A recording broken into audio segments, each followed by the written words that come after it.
Hello, everybody. Thank you for joining us. It's NoahFace. We're doing our every third Tuesday session. And today we're going to do a mini deep dive on visitor registration. Visitor registration is a feature that you can access. Hang on one sec. My slide.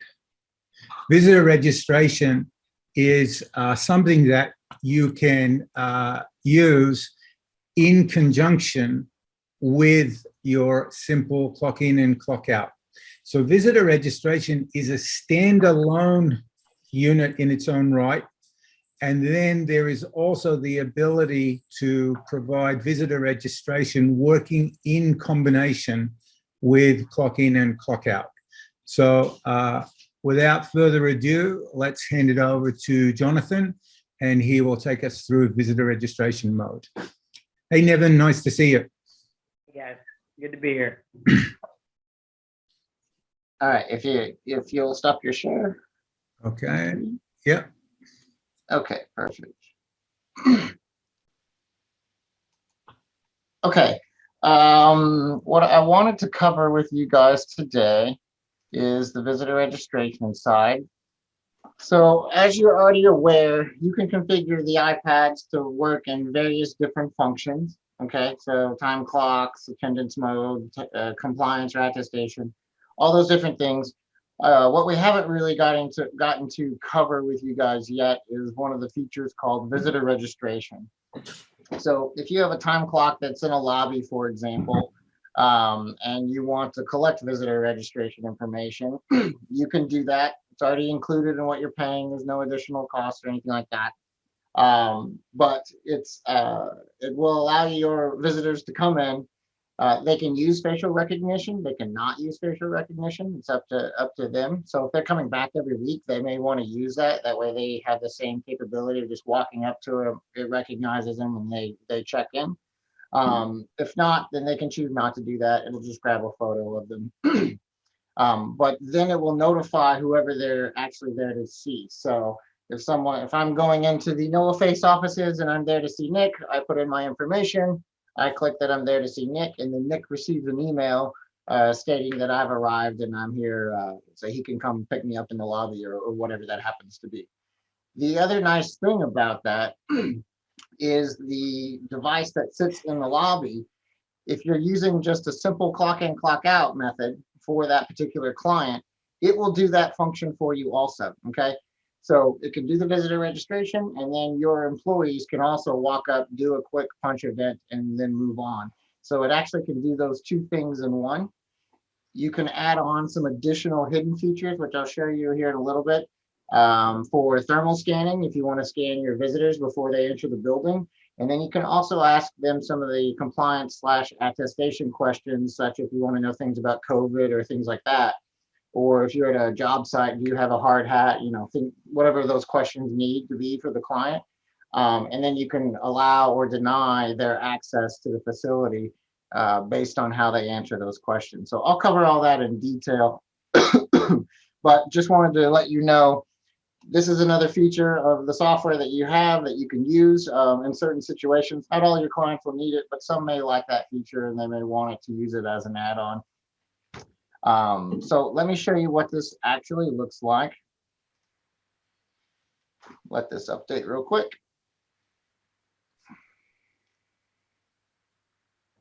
There we go.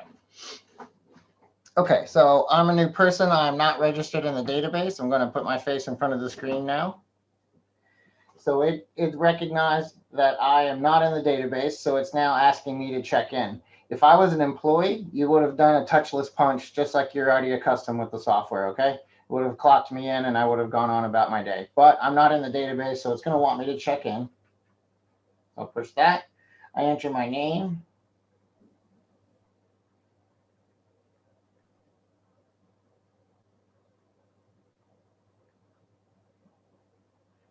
That was not supposed to go like that.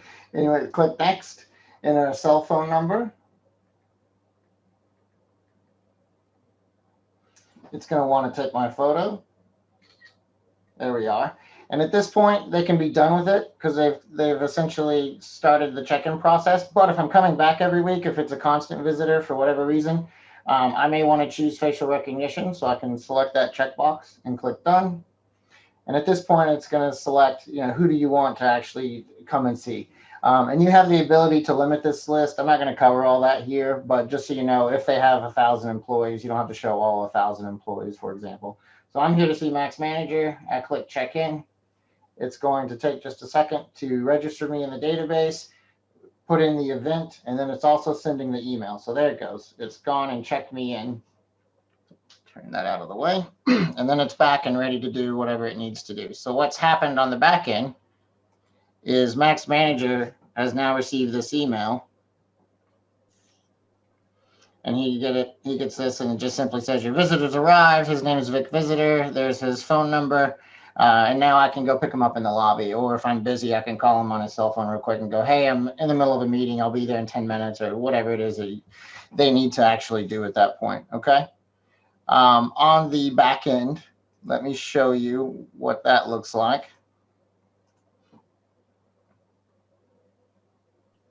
So you're already accustomed to the event log. So here you can see that Vic Visitor actually came in. He used the main iPad. Okay. So it is going to collect and register that. The other thing that you do have in here, which is really nice, if you ever need to do this, you can see a site summary. So if there's a fire or there's some sort of incident at the facility, they can actually see who's all clocked in at the moment to know who's in the building, including your visitors. So if you needed to make sure that you could get everyone out of the building, if there's a fire, for example, oh my gosh, somebody's still there in the facility, or run through the list real quick and go, yeah, we got everybody. They're all here. Or no, Susan is still in the building. We need to find her, right? Not that that comes up often, but you have that capability. So let me show you what you would do to configure that. So same access point configuration with the iPad, nothing magical there. But you will need a new access point configuration type. So let me show you what that looks like. Same exact stuff that you're accustomed to. It's going to be kiosk. You're going to have a registration mode. You're going to keep it in the cloud, whether or not you're using manual use. Okay, but the changes are going to be here in the screen type. Instead of using clock in, clock out, or compliance or whatever, you're going to use visitor registration. And you have here your customization that you're going to do. So for example, in this one, I'm saying welcome to NoahFace. You can say welcome to whatever company, doesn't matter. And then you have the ability to label the buttons that we just went through that process. You can change what these buttons are actually called for whatever they want to be. You can also put additional customization in here. So let me show you some of that real quick. Sorry. So what it's going to do is, based on the logo that you have, it's going to automatically pick colors and associate these, okay, based on your logo colors. If they don't come out the right way, or you don't want them, the color choices that the application automatically chose, then you can go through and specify what you want these primary colors to be. There's a bunch of other configuration options that you have in here as far as limiting who shows up on the list, things like that. Again, you can look at that a little bit later. But what I wanted to show you was also you can ask screening questions. So it's just like the compliance configuration. So same stuff that you already know. What messages you want to have, what you actually want to state in all of those, what the answers need to be in order for them to come through. Same configuration there, but you have that same functionality. Okay. You also have the ability to add in the temperature sensor. Same configuration that you have for that, what you want to do, what the messages will be, if an email should be sent, what temperature it's supposed to be, variants, all of those things, okay? So you can do visitor registration, and then as an add-on, you can add on thermal and you can add on compliance questions, okay? Any questions about what I went through? That was kind of fast. I'm sure you may have some other things that you want to go through or want some clarification on. I have one question. How does it differentiate between a visitor and a brand new employee that hasn't enrolled yet? So on the iPad itself, if it's in visitor registration mode, it's only going to register visitors. So if you have an employee that you need to register for the first time, then they'll need to go to another iPad that's not in visitor registration mode. Gotcha. Okay. Now, if it's a customer that only has a single iPad in the lobby, like let's say you sold it to somebody with like 10 users, but they want to use that visitor registration mode, if they do need to register a user, you can simply change the access point configuration. Temporarily. Just change it temporarily over to like time clock, let them register, kick it back over to visitor registration, and then you're good to go. Got it. I have a question for you, Jonathan. What about badge printing? Thank you. That was the last part that I did not cover. That was a pre-rehearsed question. Yes, it was. Here we go. Okay.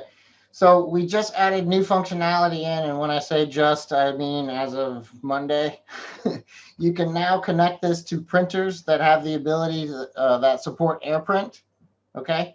They can now print out badges or labels or whatever it is that your client's wanting to use for that visitor. There is a particular Brother model here that we have that we know works very well. But as long as it supports AirPrint, that printer should work fine for this badge printing. Jonathan, what kind of printer are you supporting? Anything that supports AirPrint, the AirPrint feature from Apple. Oh, okay. I'm not familiar with that. What about just a standard, HP LaserJet? So if it supports the AirPrint functionality from Apple, it should work. We know, for example, this Brother label printer works just fine for no problem. So it depends on what the printer will support. So let me pull this up.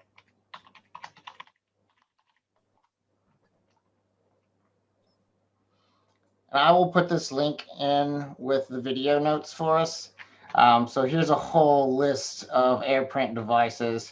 Is there a particular HP that you wanted to look at? I mean, it looks like there's 1,000 printers on here. So there's quite a few of the HP LaserJets that support the AirPrint functionality. So what you're saying is that are you printing it? Because I'm running IBM PCs, right? I'm running a laptop. I'm running. We don't have any Apple devices. I don't have AirBooks or anything like that. So how would I print? So this would print to the printer wirelessly. From the So iPad. if you have a printer that only connects via the network, like a network cable, or it only connects via USB, I don't believe that's going to work. It's going to need to be a printer that's got a wireless card in it. Most of your printers probably in the last 5 to 7 years should have that in there, and will probably support the AirPrint protocol. But again, I'll link to this. There's a whole list of printers that are supported for the AirPrint protocol. And there's printers out there for 60, 70 bucks that'll do this. So Yeah. if you don't have one, they're pretty cheap. Yeah, they are very inexpensive. I really wasn't worried about the printer. Because there's a list of printers there that are print drivers, but we're running IBM compatibles here. We don't have very much Apple anything or Mac anything. That doesn't matter. So yeah, let me clarify a little bit. So if the printer that you have, it's going to have a wireless card. So if you connect the printer wirelessly into the Wi-Fi network, and then the iPad is also connected into the Wi-Fi network, they run a special protocol across the Wi-Fi network that you have. It's insignificant of your other equipment. As long as you're connected wirelessly, the AirPrint protocol will allow the iPad to talk to the printer. So this is a list of printers that support that particular network protocol. Yeah, you're going to print from the iPad. Yeah. Does that make more sense? Okay, thanks. Okay. Yeah, cool. got it. Awesome. John, quick question. So as far as the when the person gets emailed, is that based on the email address in their profile? And the only reason I ask an example of, let's say we have an IT vendor that can be picked up from any IT person. Could you just set up like an IT@company.com? Or would that have to be somebody's address in the system? So this is going to list out the users and use that specific email. If you wanted to make a generic user in the system that just said like IT department, then you could list an email in here and they could send it to them. Okay, perfect. I believe, Nick, though, if you have that user in here, you will get billed for that because they're going to be in the NoahFace system. Yeah. Yeah. Correct. So that'll cost you $1 to do that if you need that functionality. Obviously not $1 per time a visitor calls on them, but $1 for Yeah. the month. Yeah. Just to I'm willing to eat that cost for now. be good for Well, you. yeah, then I mean, yeah, if you send it to a distribution group, then any of your 10 IT people can go grab whatever. Okay, perfect. All right. Okay, good. Any other questions on visitor registration? Yeah, I got another question for Jonathan. Going back to the configuration and the access point, you're saying we have to switch back and forth to the access point type to enroll employees, because you can't enroll employees and have it in clock mode. You have to have it visitor registration mode. Correct. That's only in a scenario where a client has a single iPad. If they have multiple iPads, the other iPads are going to be configured in a clock mode, right? So they can just register on that iPad, no problem. But if they have one iPad, then you would need to flip this to clock mode, let them register, flip it right back to the visitor registration mode. Yeah, that wouldn't work for us. Okay. You'd have the client calling every time he wanted to enroll somebody. If they have a single iPad, yes. So it may be one of those scenarios where they have an iPad at the site in one location, but they want to add visitor registration, then I would just sell them another iPad. Yeah. That would be not that easy. Okay. It would be a dedicated iPad then, at that point. Okay. So yeah. So I guess that the simple question in this is, what are the priorities for the client? What are their most important things to get done? And if they really want to have a visitor registration system in the front lobby, and that's really important to them, then they can have a standalone iPad and a standalone system doing that. If they're just doing simple clock in and clock out of staff, they have the ability to do those two things off one iPad. Okay. And as we said before, to Michael's question, at the point that you need to register additional staff, you would need to change the behavior of the iPad. If, however, visitor registration is not a priority in the organization, or they have another existing visitor registration system, then you just keep using NoahFace for what you're currently using it for, which is clock in and clock out, whether it's simple version or more sophisticated using attestation and group punching and all that other stuff. So really it gets down to, what does the client need and what are their priorities? And then you can work out whether additional devices are necessary or a priority or not. But we're just saying that you have the ability to add a different feature to simple clock in and clock out with visitor registration with no other devices. Does that make sense? It's essentially a value add feature. Yeah. So if it's important to the customer, great. It's a value add, might help you close the deal. If it's not important to the customer, well, then it doesn't matter. Don't use it. There's no problem with that at all. I did want to show you real quick just what it looks like. So now I'm going to leave the facility. I walk back up to the device. It automatically recognized me because I said, hey, use facial recognition. If I chose not to use facial recognition, at this point, it would want my telephone number again. And that's how it would clock me back out. But I simply click checkout. And it says, thanks, Vic. And I'm on my way. And then that gets registered as an event to show that I've left the building. So I'll show you that.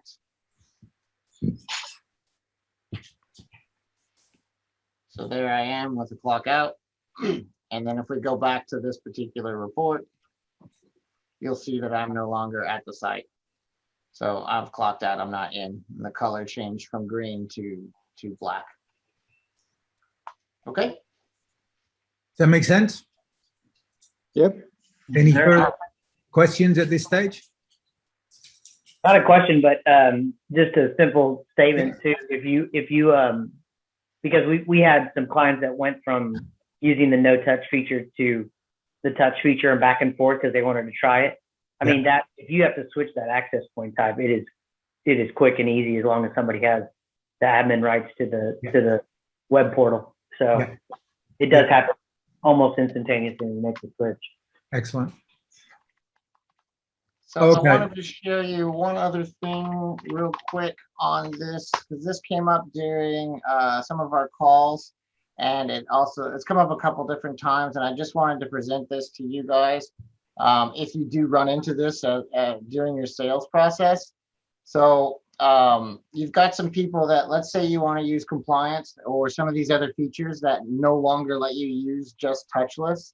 Some of the companies are using this particular thing where you give the employees a little keychain stylus, and then they're touching the iPad with the stylus, and they're no longer touching it with their fingers. So that way you can maintain some sanitation with the device if anyone's got some issues where it's weird.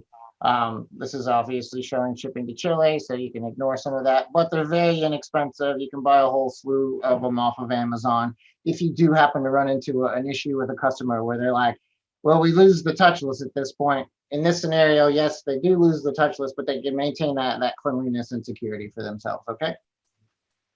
We found some out there for 10 for $6.99. There you go. There you go. Yeah. They're all different colors. Yeah. Perfect. So this is only an issue if you have a client that's like, we really need to be touchless. Nobody wants to touch anything. And if you want to use some features like attestation, for instance, then you do need to touch the screen. And so this is a way to touch the screen without touching the screen.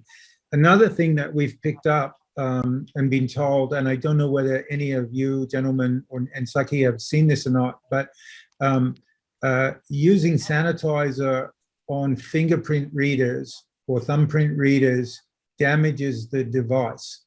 And so we've been told of situations where other clocks have had issues because everybody's sanitizing everything, they're wiping everything, and then suddenly the thumbprint or the fingerprint reader is not functioning. Has anybody come across that as a problem? Yeah, Okay. Nick, I've had a lot of issues with that. We use the biometric hand punch. Right. So Right. that's a number one candidate, but that clock is getting discontinued, right? So Correct. that's Correct. opening the door for you guys. Big time. Big time. So the fundamental issue of a hand punch or a thumbprint or a fingerprint reader, if they're being wiped with sanitizer, there's potentially a danger or a problem that it will stop working, which is a problem, right? And obviously when we're doing facial recognition, you know, you can clean the screen of the iPad. There's no issue. So anyway, just wanted to bring that up. Okay. Just on visitor, and I'll just share my screen now. On visitor registration, just two more comments from me. One is, as somebody who used to spend quite a lot of time going to offices in Los Angeles over the last couple of years, I always found it very frustrating, excuse me, that I would clock in through some of these really sophisticated clock-in systems like Envoy and Sign and other iPad-based things. And it didn't matter if I was there once a week or I'd never been there before. I always had to go through the process and sign all the forms and take my photo and sign the NDA and do all that sort of stuff. And the fact that it didn't recognize me, I found sort of useless.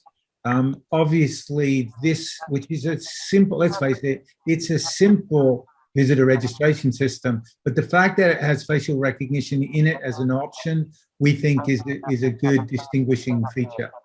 The second thing I'll say is that in Australia, they call that feature of being able to list everybody that's in the building or everybody that's out of the building, they call that a muster report. I don't know what you call it in the US, but that's what that is. And for some companies, the ability to work out who's in the building and not in the building at the time is a very, very important feature. So as I say, I don't know if it's important to your clients, but that muster report apparently is quite important in Australia. Okay. So if there's no more questions on visitor registration, I just want to move on to a couple of other topics. So are we good to keep going? Nick, I have a quick question, and this one's from Michael. You're using the stylus. How are you implementing the stylus? Are you giving it? Are your company giving it each employee their own stylus, or are you hanging a stylus off the clock and having one person just, you know, off with like a string or something and going in there and touching it? We're using it. You know, I haven't helped clients. I've told clients about it. I don't think any of them have purchased them. This was just in our office here. And we basically bought a couple bags of them and offered them if anybody wants to grab one. About half the employees grabbed their own because they were like 50, 60 cents each, but I've never seen anybody use them. So I think they're probably just sitting on their desk somewhere, but they have that peace of mind that they have that. Yeah. So you're giving them the option to do it. I wouldn't share them. They're not doing it. Okay. Yeah. Yeah. But the idea is you're going to offer each employee a stylus to come up there and touch, instead of touching the screen with their hand, they're touching it with a stick. Right. Just to eliminate anybody's fears of using it. Yeah. A client could offer that up for 50 cents a head. You don't want to share them. I would offer everyone their own. Yeah. Okay. Make sense? Yep. Okie doke. All right. I'm just really going to spend a minute on each of these items. Firstly, we've updated our Ready landing page. We've updated our YouTube page. You probably are all aware that there is the ability to make any attestation page bilingual. And then I just did a little bit of an InTouch cheat sheet. So starting off with the Ready landing page, some of you may or may not know that we had a URL, which was NoahFace.com, and it used to be WFR for Workforce Ready. That link still works, but we updated it and called it Ready instead of Workforce Ready. And at this revised Ready landing page, it's a really good one-stop shop for all things NoahFace for resellers. So we have the product video that I'm not going to show you. You've all seen it, but we did update that in the last month. So it features things now like group punching and dynamic cost center lookups and stuff like that. They're all included in the features listed in that video. That wonderful reseller sizzle reel that features everybody on this call except for Saki-san, that's there. Then there's the ability to the updated one sheet and the updated YouTube link. YouTube is a really good page for us now. Jonathan has done a ton of work here. And on our NoahFace YouTube page, there's sort of 3 buckets of information that are important. You have that product video. Then you have that sizzle reel featuring all of you guys, and then those individual reseller testimonials are there. And then this section here, which will constantly be updated, but there is a whole bunch of the demo videos of each and every part of NoahFace. And that will also have some how-to videos. These are all very short. You can see 15 seconds. That one's a bit longer. They're pretty short. They deliberately have no sound. And there's no sound there so that you can use them in your own demos and you can talk while you're explaining it to a client. You, of course, also, because it's YouTube, you have the ability to control the speed. So if you want it to go fast or you want to slow it down, you can do that. Every third Tuesday, every session, we will always publish that here, including what we're doing today. So that's our NoahFace YouTube page, which is new and improved with lots of good stuff in there. The one sheet, you can get this off the Ready page. We've updated that. We've focused more on reseller testimonials. So when I did that interview with you and I did that rapid fire 6 questions, we summarized those 6 questions on this sheet. And then there's just a list of out-of-the-box features. And this is also on the one sheet. These are clickable. So you can click to get to YouTube, et cetera, et cetera. So that's a cleaner looking one sheet than we had before. And we're quite happy with the way that turned out. This handsome man who doesn't look at all happy, Mr. Anonymous, me, what do we got here? We're just showing that you can, in attestation, you can put questions in 2 languages as long as you keep the length of the question sort of limited. So we've got obviously English and Spanish, and that's just a good workaround rather than having, say, a Spanish version iPad versus an English version iPad. Whoops. Lastly, I'll send this to you. This is a real back pocket piece. And this is just something that I've created to help me think through some of those situations when we may be with a client be discussing using an InTouch clock versus potentially using a NoahFace clock. And what I honestly believe is that these two products are completely complementary. They're not competitive to each other. I think there's plenty of situations where you do need to use InTouch, and there's other situations where NoahFace is a perfect solution. And Michael, I know that you and I have talked about one of your clients that has a large number of InTouch clocks in place, the ability to potentially have both clocks in place rather than just be going exclusively with one type of clock versus the other. On the bottom of the page, you can see we list all the different functionality. And then this is a nice little thing that I like to think about with NoahFace. It's fast at multiple levels, you know, quick to recognize, quick to get going, quick to buy a new clock, affordable because it's $329 from the iPad store, available because you can get it from Best Buy and all that stuff.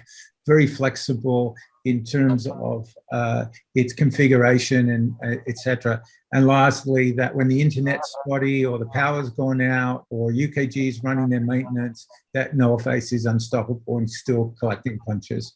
So I just wanted to touch on those quick features and just remind you of some of those things. So any questions on any of that stuff? No. Okay. Any other questions? Hopefully NoahFace related rather than world peace or any other issues going on in the world right now that we can help you with. Yep. Okay. Listen, thank you everybody for your ongoing support. We really had a great PCW Click and Connect. We had a great meeting mostly because of our reseller partners. We decided to put you out front and center and use you as our credibility. From all of us at NoahFace, Jonathan and all the guys in Australia, our sincere thanks for your ongoing support at every level. We are getting quite a few inquiries from different resellers who are interested in jumping on board. We're up to 8 resellers right now, and I think that we'll have a few more come on over the next week or so. And thank you all for agreeing to act as a referee and take calls from those resellers. And obviously, I'll give you advance notice before I throw your name in the loop. So thank you. Richard, do you have a question? Nada. I'm good to go. Okay, so next third Tuesday is June 15. We're planning to handle dynamic cost centers. Michael, I know that's a exciting area for you and your clients and prospects, but that's what we're going to be doing in about a month's time from now. So if there's nothing else, I want to say thank you sincerely to everybody for jumping on the call. Thank you for your support. That's what we got. All right, guys. See you soon. Thank you so much. Thank you. Thank you, everybody. Bye-bye. Bye-bye.